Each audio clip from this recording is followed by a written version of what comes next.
Estamos hoy de inauguración, exposición de cetrería en el propio Museo Nacional de Ciencias Naturales. Aquí en Madrid, en el Paseo de la Castellana, vamos a hablar de cetrería, patrimonio cultural y ciencia.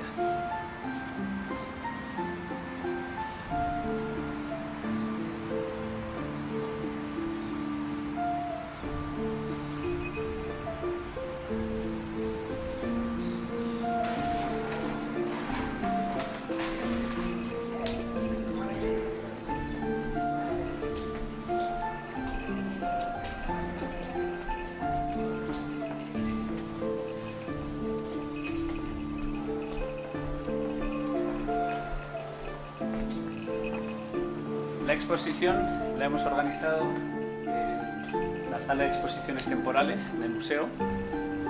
Se inaugura hoy, 28 de mayo, y finaliza el 30 de septiembre. Va a ser 4 meses.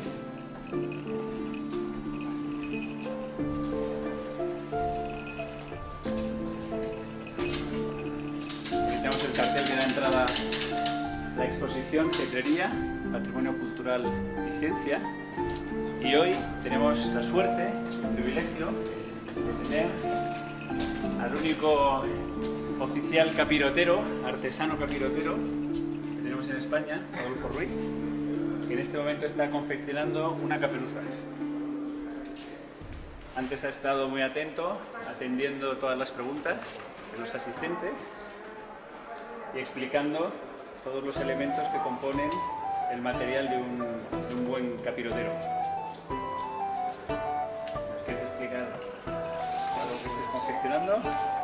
Estoy confeccionando una caperuza para un macho peregrino y le estoy haciendo la típica costura a media carne, que consiste en meter la lezna por la parte del serraje y sacarla antes de pasar a la flor, a la parte lisa.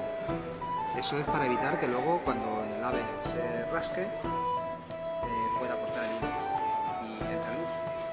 Costura más complicada de hacer porque hay que hacerla en una piel de 1 milímetro, o sea, hay que sacarlo a 0,5 milímetros aproximadamente en ángulo recto, por eso nos apoyamos de una lezna curva.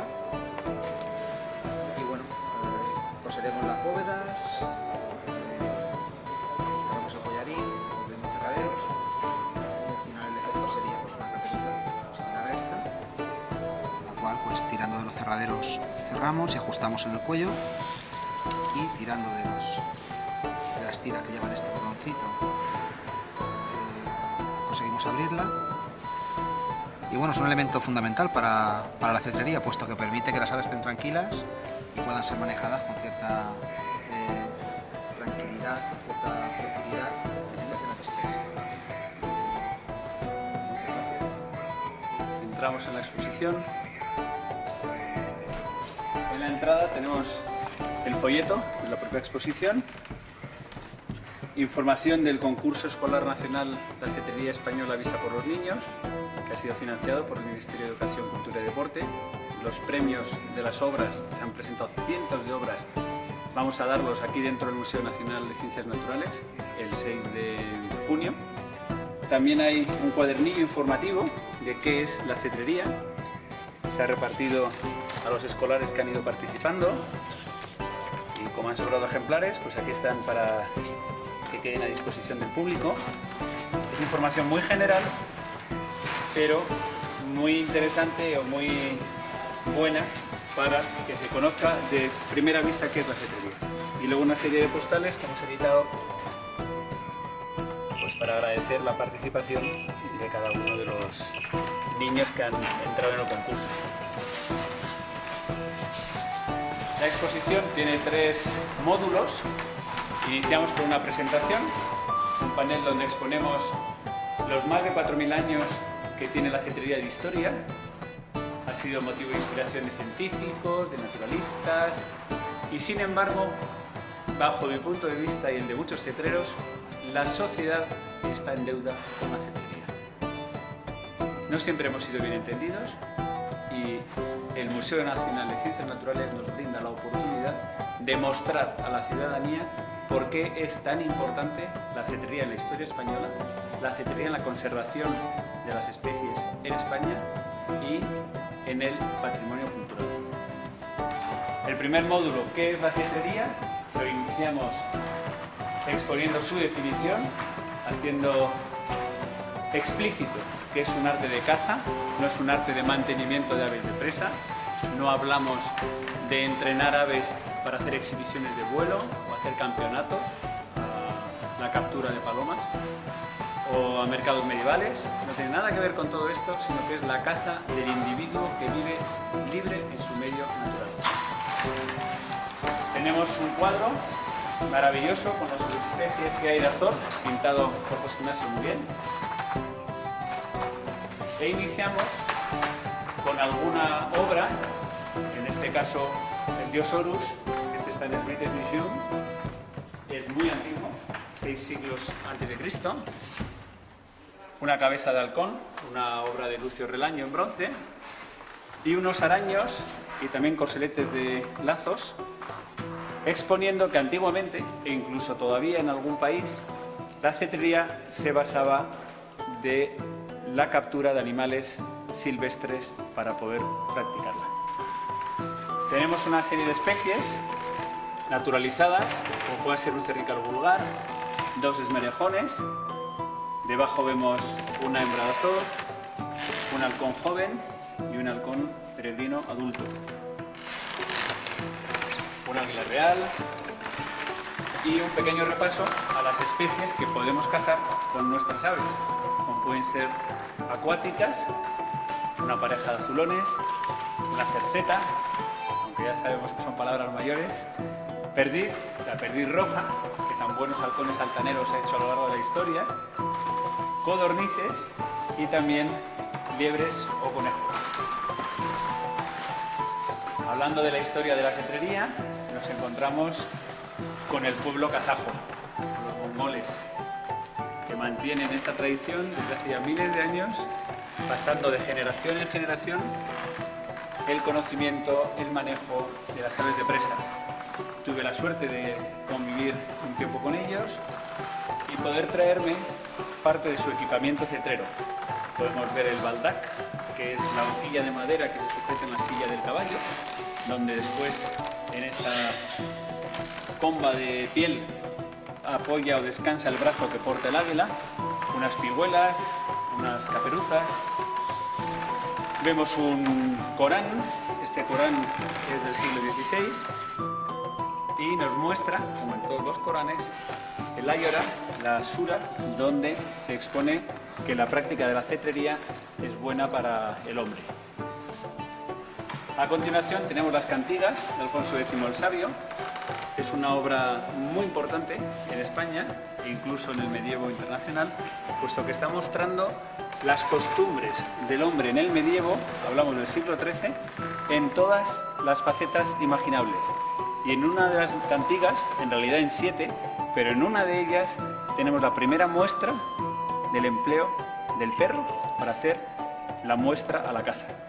Se demuestra aquí que la cetrería ha dado origen a los perros de muestra. Y en este caso es fijando unas perdices mientras se están cazando con una zorra.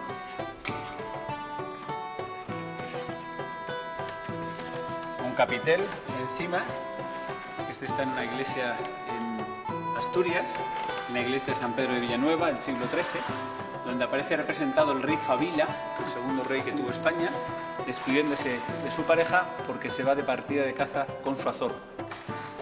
A continuación tenemos el primer tratado de ornitología en la historia en el mundo. Hablamos del De Arte Venandi Cunabibus, el libro de Federico II de Holstaufen, siglo XIII, donde hay una clasificación taxonómica de las aves, se habla de su migración, se habla de su etología, de su comportamiento en el medio natural y además de cetrería. No es que sea un libro de cetrería que habla de aves, no, es un libro de aves y también un libro de cetrería. Tenemos también un libro muy antiguo de Ferrer de Valdecebro, del siglo XVII, propiedad del Museo de Ciencias Naturales, donde nos están mostrando cómo se empleaban los halcones también para la caza. e incluso una edición facsímil de una baraja del siglo XV de Viena, donde cada uno de los palos está representado por diferentes cetreros o equipamiento empleado en cetrería.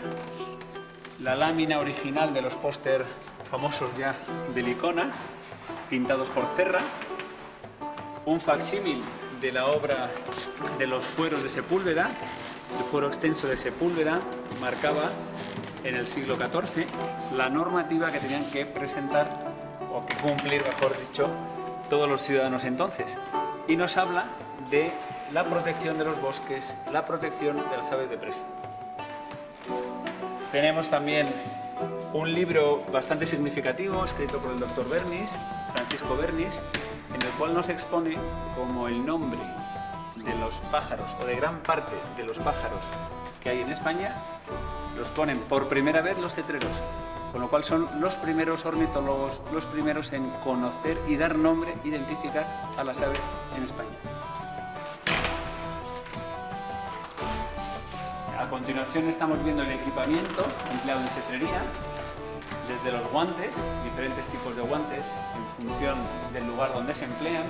Lugares con mucho calor, por ejemplo países árabes, son abiertos, son las mangalas que dejan al descubierto los dedos para poder airearlos, refrescarlos. Vemos una colección de caperuzas, algunas hechas por el artesano Adolfo Ruiz, otras en una sola pieza de Manfred Mogasc, otras de un legendario capirotero, Jaime de Juan, una serie de artesanos que han cedido material. También vemos cascabeles y tornillos quitavueltas de otro gran artesano burgalés, Eliodoro Valdivieso. Alguna representación en bronce de Lucio Relaño, perchas, bancos, señuelos e incluso figuras en resina, como esta marioneta, obra de Pedro Aldea, para que cuando el cetrero, el criador, quiera alimentar a las nidadas, a los polluelos, que no se impronten con el cuidador, y a quien vean que alimenta no es la mano humana, sino una figura que les recuerda a su especie. Aquí tenemos una representación de la enciclopedia de Didier d'Alembert, siglo XVIII, donde se nos muestra el equipamiento en cetrería que se empleaba entonces. Tenemos la halconera con un tejadillo para que no les hiele o no tengan el frío de la noche, y sin embargo luego pueden estar, después de estar atados en alcántara, pueden estar en los bancos en el suelo para ponerles el baño o para darles baños de sol. Están los varales, aquí los está llevando el portador, aquí le vemos en posición de descanso con las cinchas que irían puestas en los hombros, de tal forma que en un mismo varal podemos llevar encaperuzados un gran número de halcones. En la litografía inferior estamos viendo la alimentación y mantenimiento de las aves de cetrería, también en esta obra de 1751, donde se ve cómo son las pigüelas, incluso ya con una anilla que identifica al propietario, en este caso al rey de Francia, cómo se injertaban las plumas, cómo eran las agujas para injertar, cómo son los morrales. En diferentes obras, como esta inglesa, vemos el apelativo del gentleman, como correspondía a los halconeros. Segundo módulo de la exposición. Hacemos un repaso de la situación actual de la cetrería, cómo nos agrupamos en asociaciones, siendo la más importante a nivel nacional AECA, la Asociación Española de Cetrería, y a nivel internacional la Asociación IAF, la Asociación Internacional de Cetrería para la Conservación de las Aves Rapaces. En la parte superior de esta vitrina hay una serie de documentos históricos, como puede ser el primer cursillo nacional de cetrería, organizado por Félix Rodríguez de la Fuente, en junio del año 59, el segundo organizado por Vitalaza y Félix Rodríguez de la Fuente, cartas personales de Félix al doctor Christian Saar, a Alemania. En la primera le está pidiendo información para el libro que estaba entonces escribiendo, El arte de cetrería, y en la segunda le pide que venga a las jornadas de la Alcarria. Estas jornadas dan portada en ABC en el año 64 a Félix Rodríguez de la Fuente, y es la portada que cambia la vida a la familia de Rodríguez de la Fuente, como nos identifica su propia mujer en el 50enario de la portada. Esta entrevista tuvo lugar gracias a la inestimable iniciativa de Andrés López, presidente de la Asociación Española de Cetrería, quien en noviembre del año pasado invitó a Christian Sarr y a Marcel Parmentier a tener un encuentro en el que rememoraron ante el público las jornadas de la Alcarria. En la parte inferior estamos viendo una serie de libros. El primer libro de la cetrería moderna, del año 63, el libro de Ortov Goiti. 2 años después aparece el arte de cetrería, que acaba siendo la Biblia de los cetreros modernos españoles. Después vemos una serie de libros, como es Soltando Pigüelas, el libro más documentado en la historia sobre cetrería, en 1300 referencias bibliográficas. Después está el libro encargado por el gobierno de UNESCO, perdón, el gobierno de Emiratos Árabes, para proponer a la UNESCO que sea reconocida la cetrería Patrimonio Cultural de la Humanidad, y la tesis doctoral presentada en la Escuela de Ingenieros de Montes, que al año siguiente, 2008, es reconocida Premio Extraordinario de Doctorado de la Politécnica.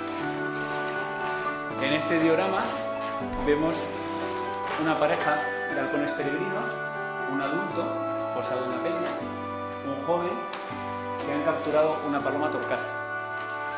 Hay que decir que tiene 70 y pico años y está como si estuvieran vivos. Vemos más aplicaciones, como son aplicaciones en el control de fauna, en aquellos lugares donde hay daños en la agricultura. Se emplea la cetrería para paliar la masiva presencia de conejos, o en aeropuertos, o en centros de recuperación que se hacen injertos de pluma. Se hacen aplicaciones de conocimiento cetrero. Tenemos una enorme presencia de la cetrería en la sociedad, ya sea mediante sellos en países de todo el mundo, ya sea mediante monedas, billetes, gemelos, corbatas, escudos y una serie de revistas que las tenemos de todo tipo. Desde revistas de congregaciones religiosas, como puedan ser los jesuitas, que tienen un artículo en este número sobre el halconero de Dios, está hablando de San Francisco de Borja. Revistas como la revista de Montes, es una de las revistas legendarias en la conservación española. La revista de AECA, El Mundo, que sacó en portada un cetrero hace unas semanas, la revista de la Asociación Internacional de Cetrería. En cuanto a aplicaciones a la ciencia, nos encontramos con una aplicación bastante impactante. Gracias a la cetrería se ha podido demostrar por primera vez la teoría de la evolución de Darwin. Y aquí tenemos el equipo del Consejo Superior de Investigaciones Científicas que ha desarrollado el proyecto.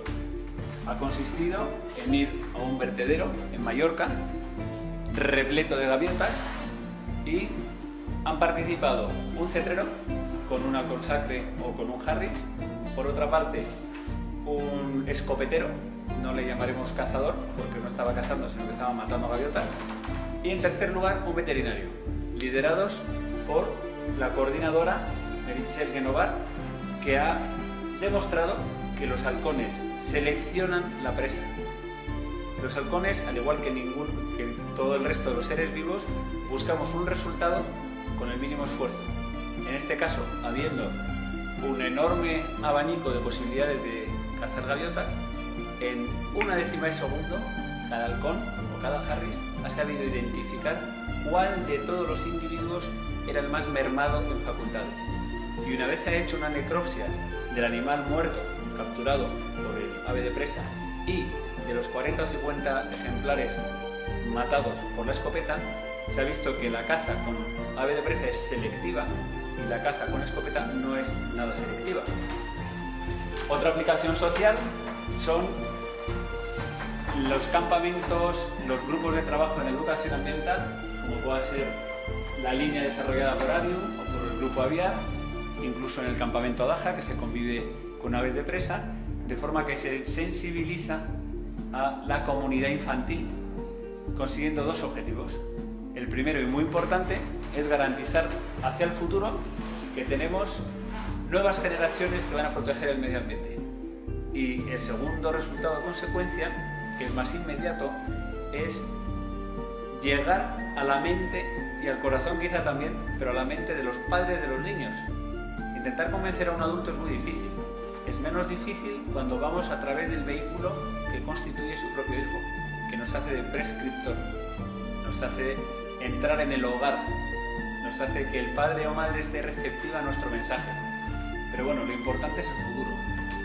Y a mi juicio no es conseguir un buen ambiente para las generaciones venideras. Eso sería como tener una pecera muy bonita. Lo importante es tener buenas generaciones para el futuro. Y ahí está nuestra labor, educando y sensibilizando a las nuevas generaciones para que esa pecera bonita del medio ambiente se mantenga. La cetrería ha tenido otra aplicación clara, que ha sido llegar al público. ¿Cómo ha llegado? A través de exhibiciones o a través de documentales, reportajes, rodajes, que se han servido, como bien conocido es, del hombre y la tierra, de animales adiestrados. En el caso que estemos viendo abajo, ese búho, que parece un búho silvestre, que está cazando en mitad de la dehesa un conejo, vemos cómo se ha conseguido la imagen gracias a la participación de un cetrero que ha precapturado el conejo y se lo ha soltado.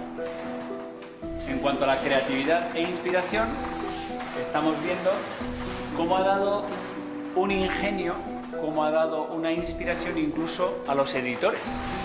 Este es el caso de la primera edición del Quijote de la Mancha. Aquí tenemos la primera edición de 1605, hace ya más de 400 años, y en su portada estamos viendo un halcón peregrino encaperuzado. En la orla se puede leer: post tenebras espero lucem, que significa después de las tinieblas espero la luz. Implica que un libro, un manuscrito, en este caso de Cervantes, está en un cajón y está en la oscuridad, y el editor, mediante su publicación, lo saca a la luz. Un halcón encaperuzado está en tinieblas. En el momento que se le quite la caperuza, ve la luz. Es una analogía del editor que le quita la caperuza al libro para que volando llegue al público. Otra inspiración importante la encontramos en San Francisco de Borja.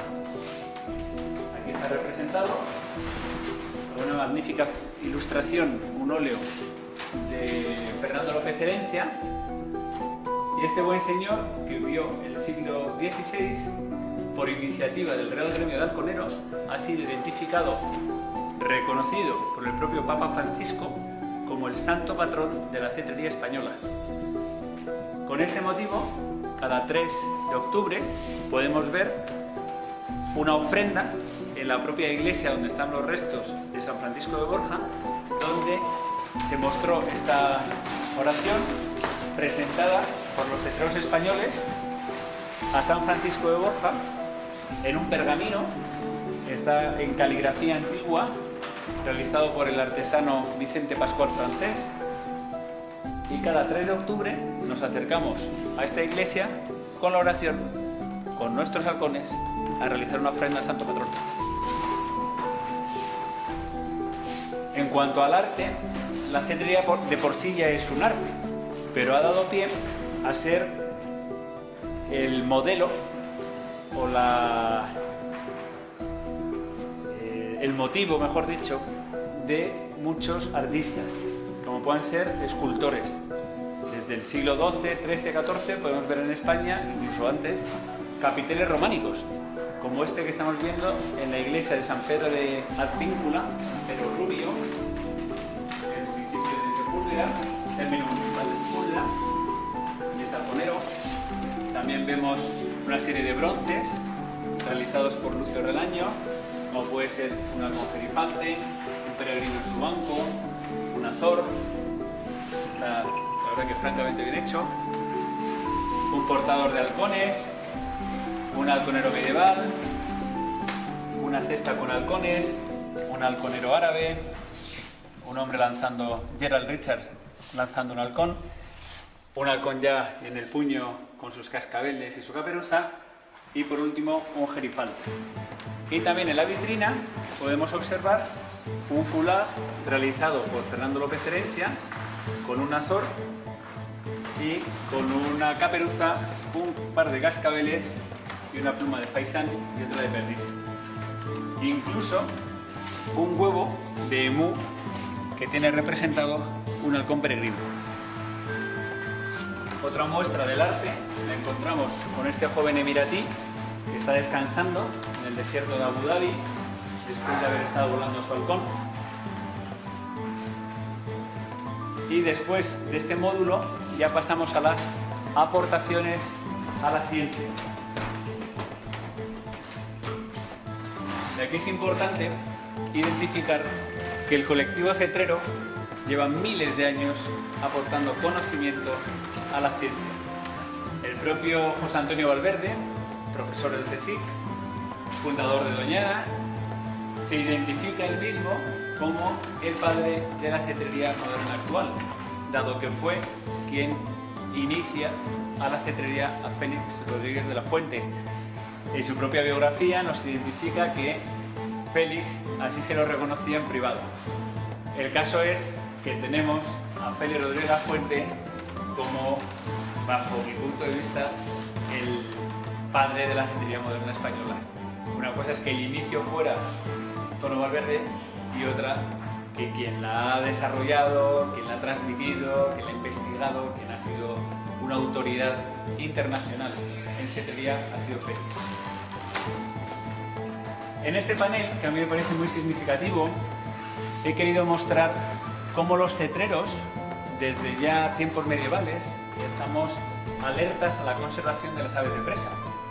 Y he puesto contra viento y marea porque, aunque parezca increíble, los cetreros, que estamos protegiendo las aves de presa desde el inicio de los tiempos, desde hace ya 4000 años, nos encontramos con que el gobierno, muchos gobiernos europeos y desde luego el español, persigue a las aves rapaces, las paga por matarlas con fondos públicos, exterminar a las rapaces por considerarlas alimañas, y durante muchos años, desde el año 1901, encontramos normativas que las persiguen hasta que aparece Félix Rodríguez de la Fuente, que es el primero en identificar públicamente que hay que protegerlas.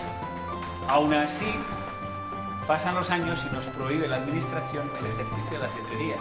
Por eso digo contra viento y marea, porque no solo la administración no nos reconoce como una necesidad en la sociedad española, sino que hay unos momentos, quizás malentendidos, en los cuales buscan nuestra protección. Pero felizmente se equivocan en el procedimiento y a día de hoy podemos presumir no de que se practique, sino de que es el patrimonio cultural más internacional en la historia de la Unión, significativa porque expone la historia reciente de la cetrería en España. Nos encontramos en 1901, la normativa que publican para perseguir a lo que se consideraba entonces alimañas, y por cada lobo que se mataba el gobierno pagaba 15 pesetas, por cada lince se pagaban 3,75 pesetas, y luego ya habla de nuestras queridas rapaces, que aquellas que fueran ave de rapiña de tamaño menor al milano, 2 pesetas, ave de rapiña de tamaño superior o igual al milano, 2 pesetas. En fin, que ya incluso sin tener en cuenta si era un ave carroñera, si era un ave ornitófaga, daba igual, por las rapaces. Incluso a los niños se les educaba hacia el exterminio de las rapaces, porque se decía, el reino animal para niños, animales dañinos, primer tomo, las rapaces, al gavilán hay que matarlo.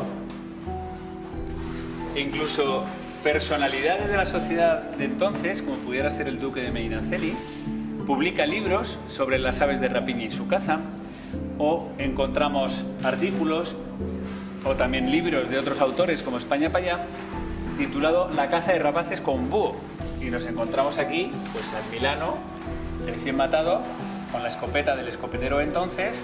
A veces incluso empleaban búhos ya fuera disecados o vivos como cimbel, como señuelo, y de esta forma se conseguía matar muchas aves de presa que aquí tenemos recogidas en los informes que hacía la Junta de Extinción de Animales Dañinos.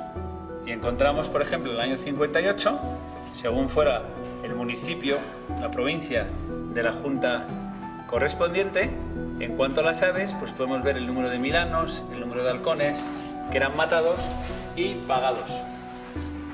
Entra en escena alguien importante en la historia reciente española, Félix Rodríguez de la Fuente, halconero, cetrero, que nos muestra ante el público por primera vez en el año 60 de esta publicación cómo hay que proteger a las aves de presa, que las aves son nobles, no son alimañas. Y gracias a este artículo empieza a conocer a científicos para acabar en un congreso en Francia, clave en el inicio, en el cambio de tendencia para proteger a las aves rapaces en Europa y finalmente en el año 73 en España. A continuación vemos un libro emblemático porque nos muestra el proyecto de mayor envergadura en toda la historia, en todo el mundo, que es la recuperación del halcón peregrino en Estados Unidos. Este proyecto es enarbolado, iniciado por 4 cetreros en el Peregrine Fund y a día de hoy podemos decir que gracias a este equipo liderado por cetreros en Estados Unidos existe el halcón peregrino. Los cetreros incluso dejaron de volar halcones para poder poner a sus parejas como reproductoras, crear nuevos stocks, nuevos pollos y reintroducirlos mediante una técnica que inventan. Uno de los líderes fue Tom Cade en la Universidad de Cornell, técnica que se denomina hacking, mediante la cual se pueden reintroducir aves en el medio natural. A continuación, un texto significativo en la historia española.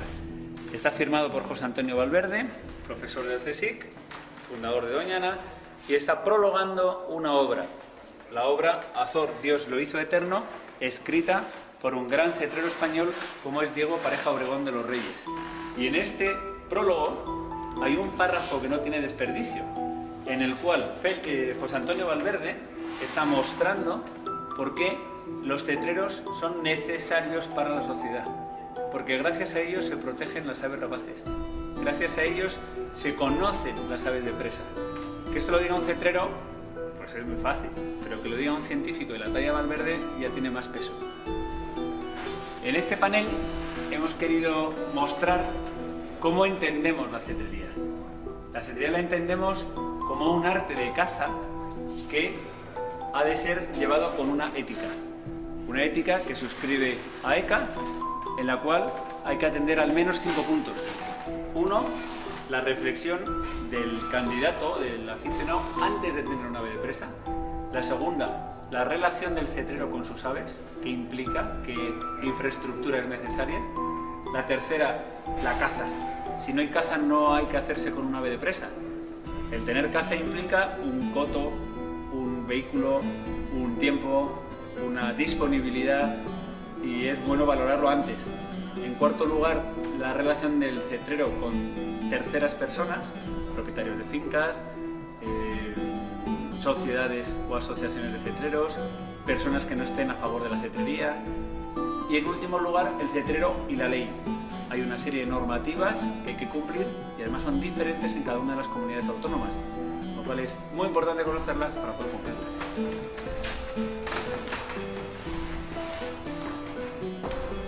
En este espacio tenemos una representación del proyecto o programa Migra, financiado por la Fundación Iberdrola, mediante el cual se hace un seguimiento de la ruta migratoria de diversas especies, como pueden ser el autillo, el ruiseñor, el vencejo o el águila calzada.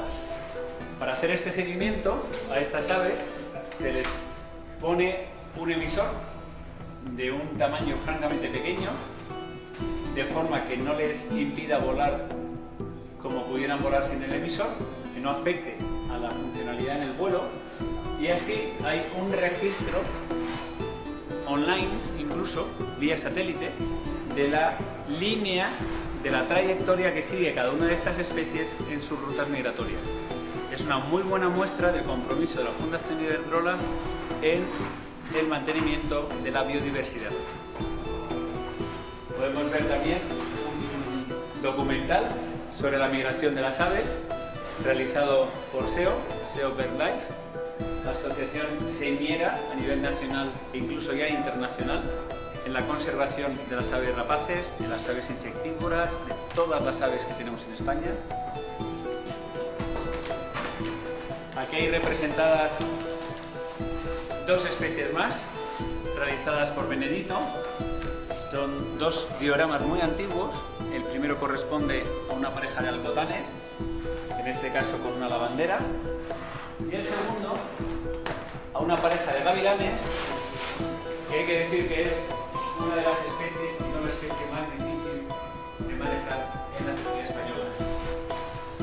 Solo recomendable para manos muy expertas. Tenemos un último módulo que hemos denominado Puente entre Culturas, en el cual hacemos notar cómo la cetrería nos hermana a pueblos de muy diferentes culturas. Hay una frase que a mí me gusta decir, que es la siguiente: cuando un cetrero, en el lugar donde vive, va a sus descansos, días de noche, y se va a dormir, en las antípodas amanece otro cetrero. ¿Qué sucede entonces? Que el halcón siempre está volando. La Tierra gira, pero el Sol cada vez está dando su luz en un país diferente. Y en todos los países, al menos en 70, hay cetrería. Quiere esto decir poéticamente que desde hace 4.000 años, alguno menos, siempre hay un ave en el cielo que se mantiene manteniendo el patrimonio de la cetrería, sin fijarse en las diferencias humanas, en las barreras geográficas, en las diferencias de religión, cultura, política, financieras, sino aunándonos, buscando nuestros puntos en común.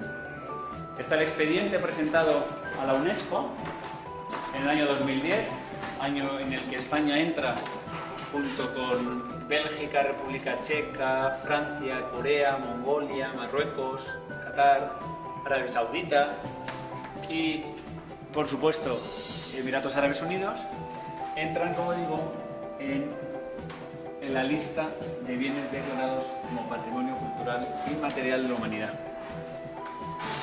Y ya cerrando la exposición, nos encontramos con una selección de fotografías que he podido ir realizando en diferentes países en todo el mundo, ya sea países tan lejanos como pueda ser Mongolia, tan cercanos como España, otros intermedios como puede ser Túnez, diferentes países en donde la cetrería se muestra como este vínculo, muestra esta maravillosa alianza entre el hombre y el ave de presa. He querido reflejar en un panel los créditos tanto del personal del propio museo o del consejo que han participado, como de aquellas personas e instituciones que han cedido objetos o imágenes para la exposición. Y ya por último lugar, en este último panel, encontramos aquellas actividades complementarias a la exposición. Como puede ser la entrega de premios el día 6 de junio aquí en el museo, del concurso nacional escolar La Cetrería Española Vista por los Niños, una serie de debates, uno de ellos sobre la ética, las buenas prácticas en cetrería. Hemos invitado a miembros de la SEO, Sociedad Española de Ornitología, miembros de la Consejería de Medio Ambiente de la Comunidad de Madrid, al presidente de la Asociación Española de Cetrería, con el ánimo de buscar puntos de encuentro y de debate en torno a la cetrería. Otro día habrá una conferencia sobre la cetrería como patrimonio cultural, o el estreno de la película Tiempo de Azores, actividades en el campamento de verano del Museo de Ciencias Naturales, visitas guiadas, talleres para familias sobre cetrería todos los sábados. En fin, que el Museo de Ciencias no es solo un edificio que esté, entre comillas, muerto. El Museo de Ciencias es una entidad abierta a la ciudadanía, muy despierta a las necesidades o incluso a la actualidad en la sociedad, de forma que sensibiliza tanto con los recursos que tiene en sus propias colecciones, muchas veces que no tiene ni siquiera espacio para exponerlo, y en este caso ha podido sacar de la biblioteca muchos libros, incluso uno, el que comentamos antes, del siglo XVII, que hacía mucho tiempo que no veía la luz. Y, como decía, el museo está vivo, busca elementos culturales que mostrar a la ciudadanía para hacerle pensar, hacerle reflexionar sobre el papel que tenemos nosotros en el medio natural, en su conservación y en el legado que tenemos que dar a las nuevas generaciones. Gracias.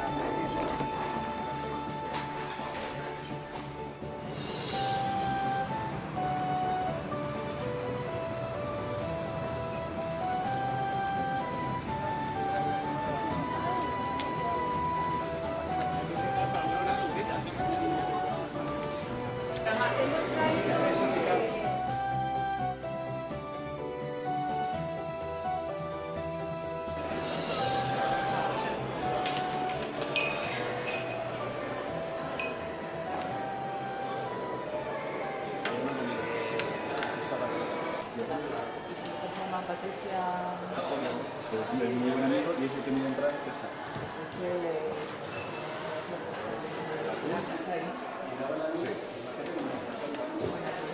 Nada.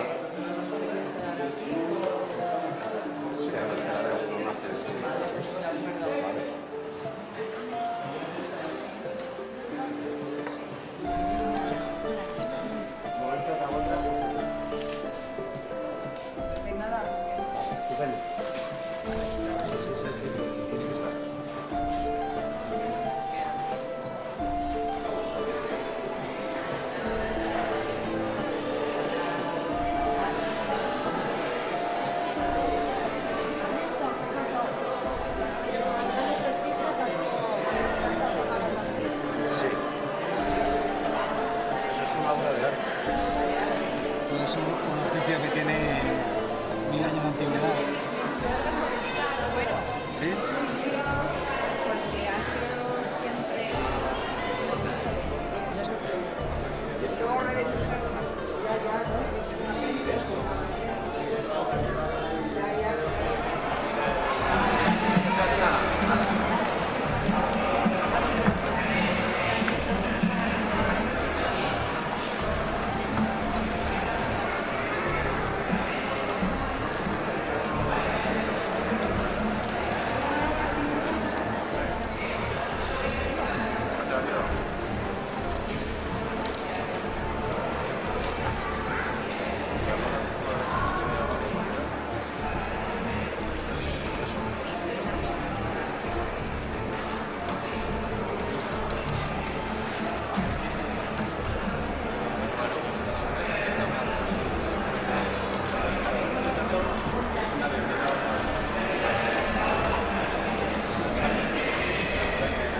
Bueno, buenos días. Bienvenidos a todos al Museo Nacional de Ciencias Naturales. En esta ocasión para inaugurar una exposición que yo creo que bueno, los que estéis aquí ya lo sabéis, por eso habéis venido. Pero bueno, con las aves rapaces, que son el motivo principal de esta exposición, pues sabéis que siempre son muy atractivas para todos. Son unos animales que siempre relacionamos con un predador top, y entonces pues siempre es muy atractivo, ¿no? Y el caso de la cetrería, además, con la cultura que lleva detrás, pues podéis imaginar que también resulta un tema muy llamativo para tener una exposición. Y yo creo que es una exposición que nos faltaba aquí en el Museo de Ciencias Naturales, y quiero agradecer pues sobre todo a Javier Ceballos, que nos la ha traído aquí, y por supuesto a todas las personas que han participado. Yo simplemente me voy a dedicar muy brevemente a agradecer a todos los que han participado, especialmente, bueno, siempre a nuestros patrocinadores, muy especialmente a Iberdrola, a Cepsa, a Andriola y al Ministerio de Cultura, y por supuesto también a todo el personal del CSIC y del museo que colabora para que todas estas exposiciones salgan adelante. Todo el mundo ha trabajado duro para que hoy podamos inaugurar esta exposición, desde el personal de limpieza, el personal de mantenimiento, por supuesto el personal de exposiciones y de colecciones, que ha permitido que esta exposición pueda salir adelante. Y sin más preámbulos, a continuación tomará la palabra Javier Ceballos, el comisario de la exposición. Seguidamente intervendrá Íñigo Díaz de Espada, director general de Comunicación y Relaciones Institucionales de Cepsa. Y a continuación Federico de la Hoz, director de la Fundación Iberdrola. Clausurará el acto José Ramón Urquijo, vicepresidente de Organización y Relaciones Institucionales del CSIC. Muchas gracias.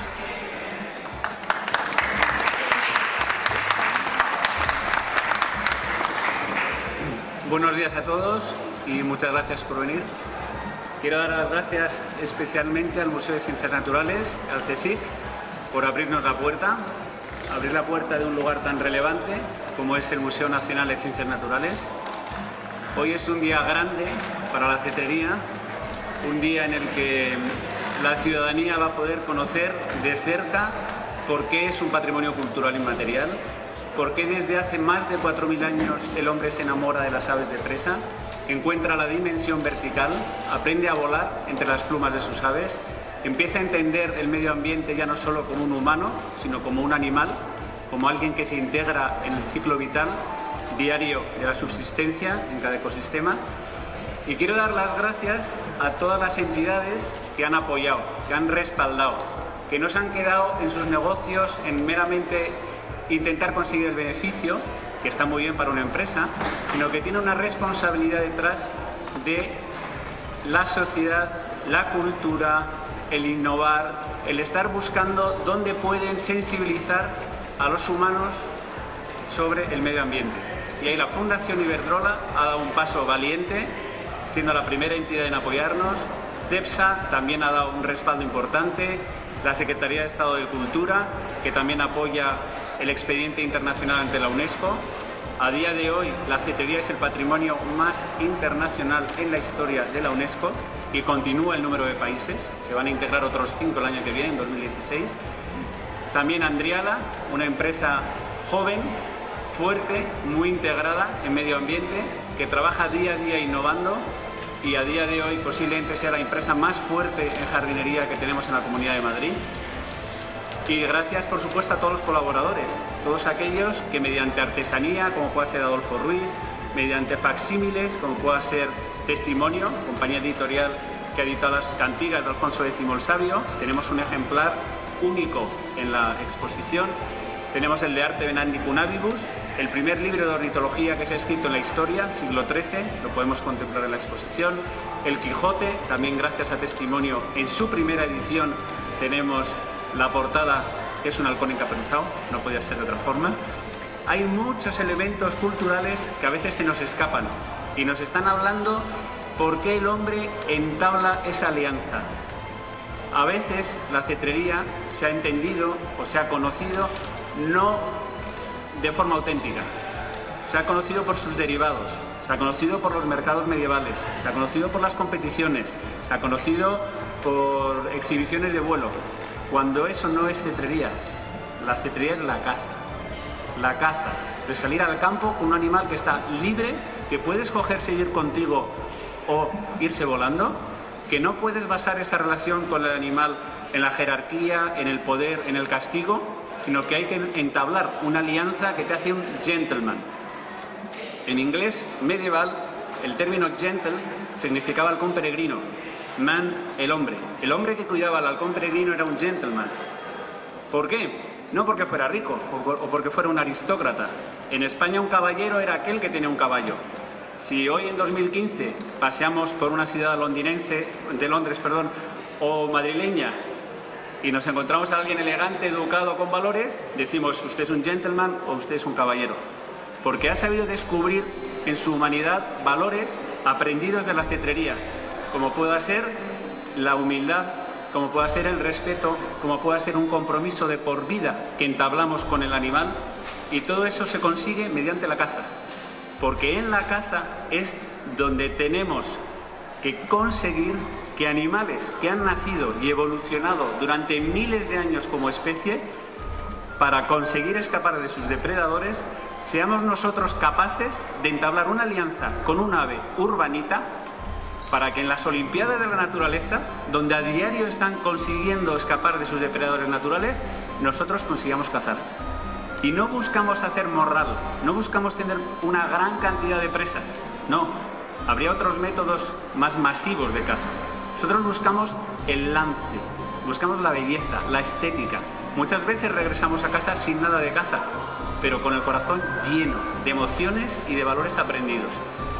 Me puedo enrollar 5 horas, tranquilamente, me apasiona hablar en público, pero como hay mucha gente mucho más interesante que yo, voy a dar paso al siguiente y tenemos todo el día para seguir hablando. Gracias.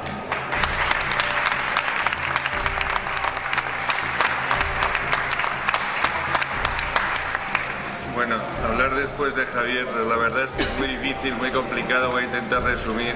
Lo que estoy seguro es que todos los que veamos esta exposición, aunque nos llevemos un trocito el entusiasmo que Javier demuestra en esto, estaremos ya enganchados para siempre con la cetrería, de eso no me cabe ninguna duda. Durante décadas CEPSA ha venido desarrollando acciones de estudio de ecosistemas y protección de la biodiversidad. El análisis del medio natural y de la biodiversidad de los entornos donde opera es parte de los estudios de impacto ambiental que CEPSA realiza antes de cada proyecto. Más allá de los estudios iniciales y con el ánimo de proteger la biodiversidad y conseguir un impacto neto positivo en la misma, CEPSA patrocina y realiza actividades de divulgación, estudios científicos y proyectos de conservación de la biodiversidad. Sus acciones se centran principalmente en el medio marino, terrestre, humedales y ecosistemas costeros.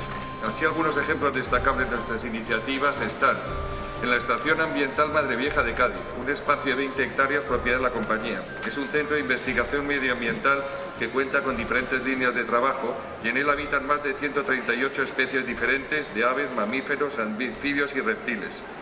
La creación y el desarrollo sostenible de la Laguna Primera de Palos, en Huelva, que se encuentra incluida en la red de espacios protegidos por la Junta de Andalucía con la figura de Parque Natural. Seguimiento y conservación de las poblaciones del águila pescadora del Parque Natural Marismas del Odiel y Laguna Primera de Palos.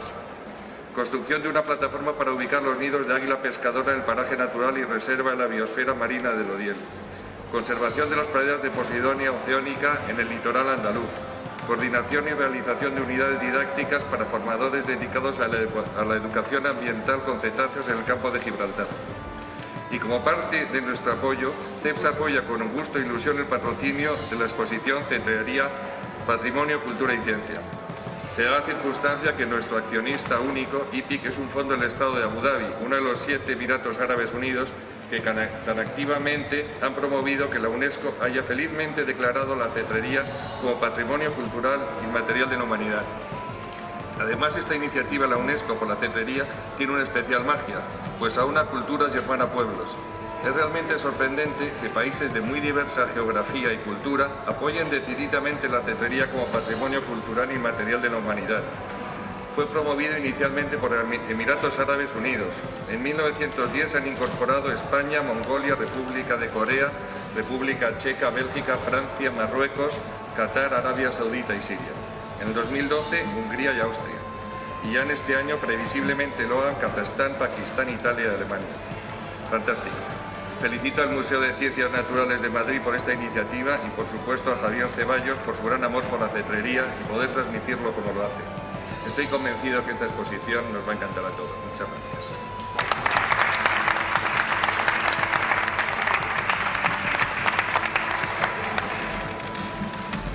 Hola, buenos días a todos. Soy Federico de la ONCE, el director de la Fundación Iberdrola. Es un placer estar aquí hoy. Ya demostraste entusiasmo y hoy he aprendido lo que es un diente. Yo creo que todos nos vamos con alguna cosa. Antes de ver la exposición ya la toca ver la exposición. Bueno, pues sabéis que Iberdrola, empresa eléctrica, que estamos comprometidos con las energías limpias. Por supuesto tenemos medios de producción que algunos contaminan, otros contaminan menos y otros no contaminan, pero siempre en todas nuestras actuaciones tenemos el tema de la biodiversidad y de nuestra adaptación al entorno. Dentro de lo que es la Fundación, como complemento a lo que es nuestra actividad de producción, nuestra actividad empresarial, pues colaboramos con las áreas de formación, con las áreas de investigación, con arte, con cultura, con biodiversidad y también con la parte de solidaridad. Entonces, justamente aquí, hoy, estamos, Carmen Recio, que está conmigo, es la responsable del área de diversidad y estamos apoyando una iniciativa de aves que podríamos decir la cetrería para qué, ¿no? Pues la cetrería la hemos utilizado, ¿no? Yo tengo alguna experiencia en alguna central que nos anidaron palomas en alguna nave importante con un problema importantísimo de operación y de seguridad, ¿no? Entonces los Harriers, los halcones Harriers, nos ayudaron a eliminar a las palomas, a que se fueran, a que no anidaran. Lo único que hubo que hacer las plantillas porque se comían las palomas y se quedaban dentro. Entonces, sí, nada, estaba comentando una anécdota que tuvimos, ¿no? Una realidad, ¿no? Del uso de los halcones dentro de lo que es la actividad productiva nuestra, ¿no? Y en unas naves teníamos un problema serio de palomas y bueno, los halcones Harrier no lo solucionaron, les echaron y bueno, pues ahí tenemos el uso de la cetrería, aparte de lo que es la caza, también en los aeropuertos o en instalaciones y solucionando problemas muy serios que de otra manera sería imposible. Eso sí, siempre queremos un uso responsable, un uso ético. Felicito la iniciativa del Código Ético de la Cetrería, que yo creo que esto puede quitar dudas o quitar algunas posibles opiniones que pueda haber. Hagamos todo con ética, lo que es el negocio, lo que es la actividad propia nuestra, lo que es nuestro comportamiento, ¿no? Y lo apoyaremos siempre. De nuevo felicito al museo, felicito a Javier, felicito a la exposición y espero que tenga muchísimas visitas y todos aprendamos un poquito más de este arte. Muchas gracias.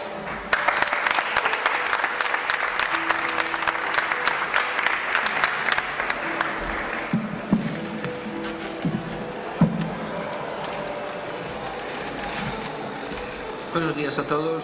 Yo voy a intentar ser muy breve porque es el que menos me corresponde hablar. En primer lugar quisiera agradecer a las empresas como Iberdrola y Cepsa que nos están acompañando en esta iniciativa, en una manifestación que a nosotros nos gusta mucho desde el Consejo, de colaborar con el sector privado para tener iniciativas que sirvan a los ciudadanos. Tenemos muchas de estas y el lunes estaba con Federico en Ibeas de Juarro, en el patronato de Atapuerca, porque ellos también están colaborando económicamente y nosotros estamos colaborando científicamente y seguramente incrementaremos nuestra colaboración en los próximos meses. Y precisamente se colaboraba fundamentalmente desde este Museo de Ciencias Naturales, como podréis observar en esa exposición que está en el pasillo de allá. Cuando me dijeron que viniese a inaugurar esta exposición, inmediatamente dije que sí. Dije que sí porque las iniciativas de este museo en cuestión de exposiciones yo creo que son singulares, sorprendentes, graciosas, muy útiles. La última que vine me tocó las arañas. Anteriormente una de las moléculas de la Sociedad de Bioquímica.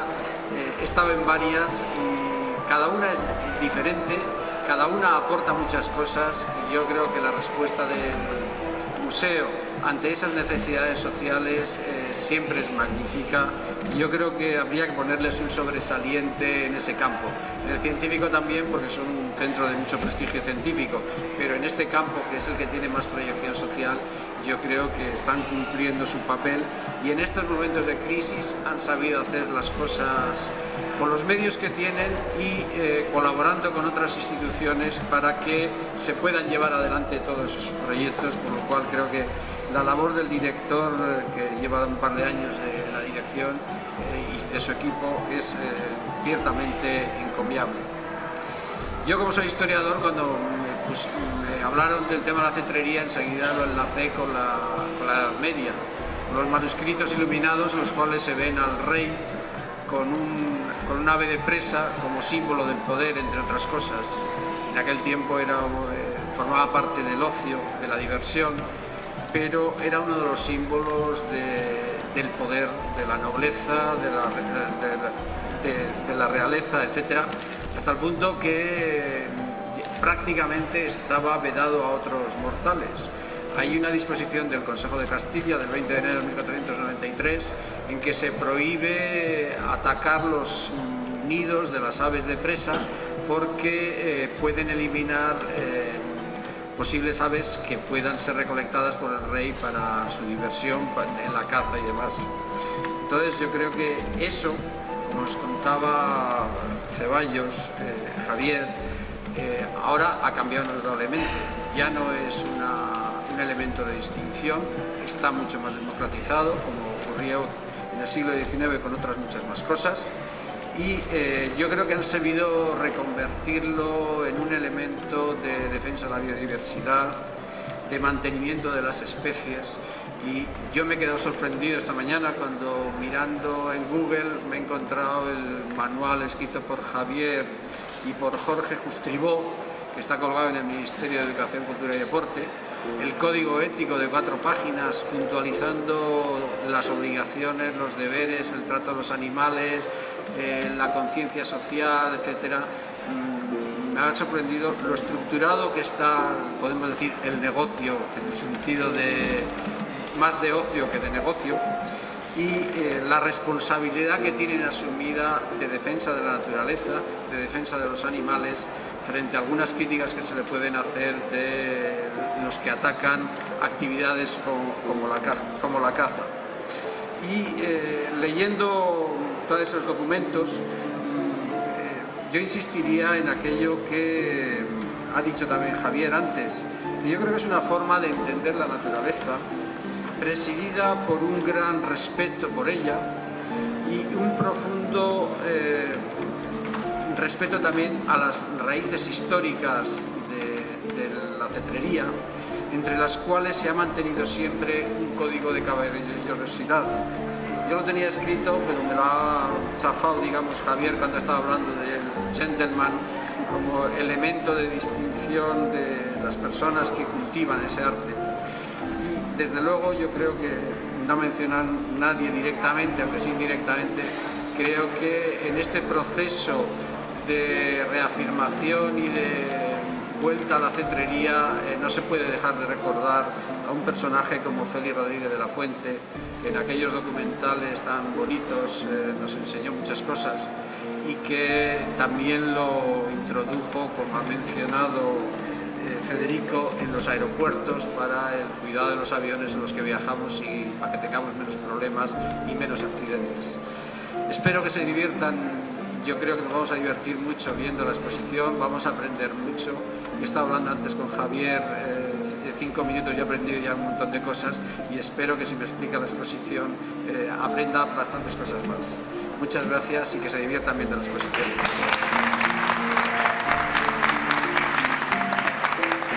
Muchas gracias a todos. Pues ahora Javier nos va a guiar a través de la exposición y después ofreceremos un vino gentileza de la empresa Lateral. Muchas gracias.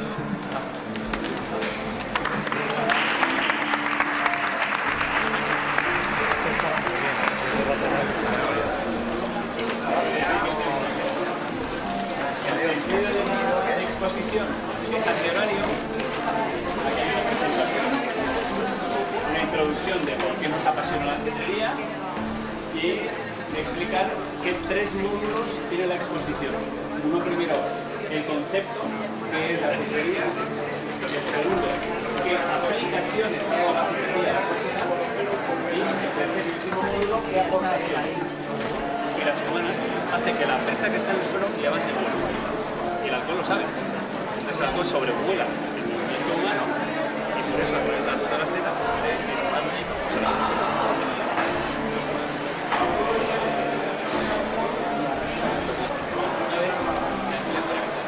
pero no es un medio muy habitual.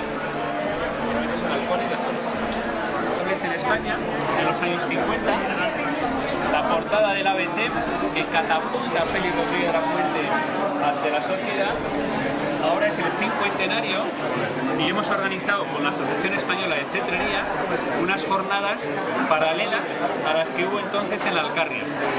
Y invitamos a la mujer de Félix Rodríguez de la Fuente, a ser Parmentier, y después reconoció que aquella portada de ABC le cambió la vida a Félix. Ahí tenemos la portada que estáis viendo y los cetreros ahora y los cetreros antes. Debajo estamos viendo el primer...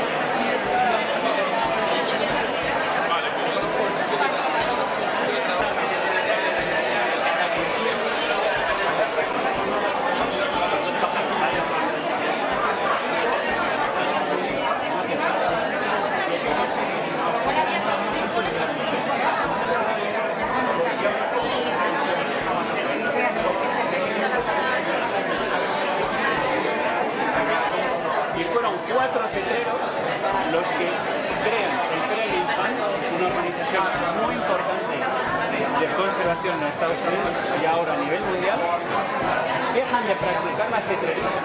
Estos 4 cetreros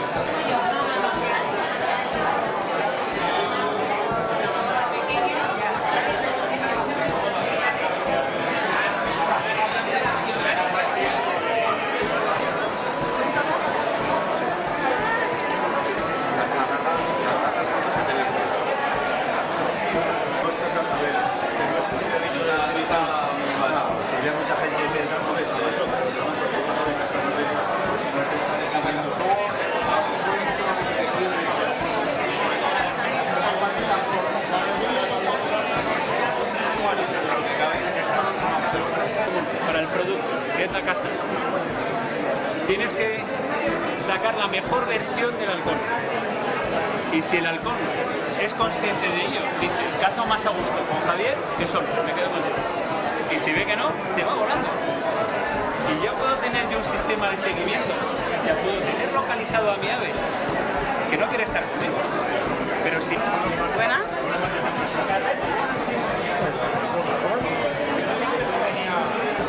las cosas. De su dueño no le hace nada, van así.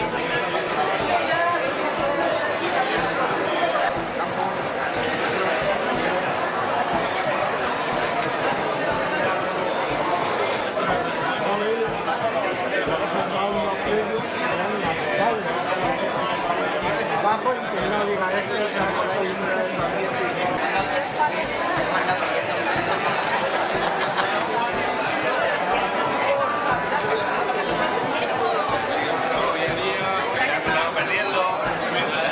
Sevilla, luego ya empató y ya en los últimos 10 minutos de la primera parte ha importante yo me gustaría tener un pájaro cuando lo ves así pues si vamos de igual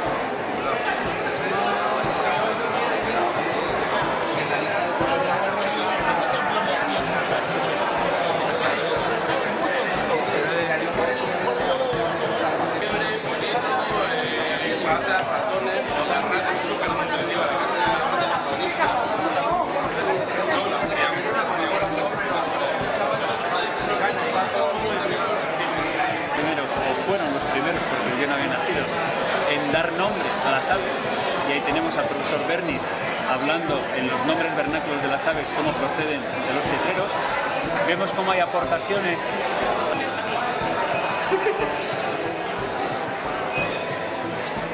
Ahí le tenemos. Pasa que para que te está dando un poco de luz y no se te...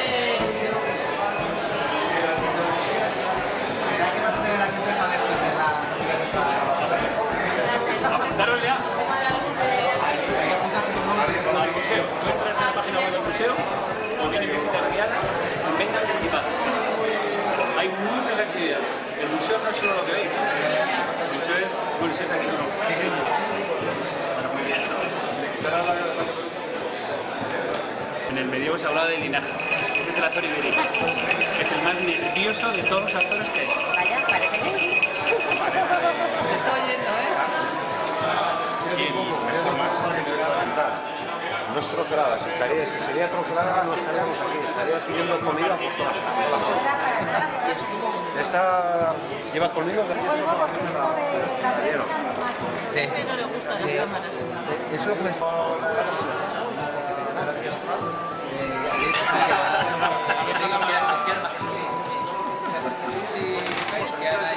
Madre de la criatura. Sí. No habría exposición si no fuera bonita, señor. Exactamente.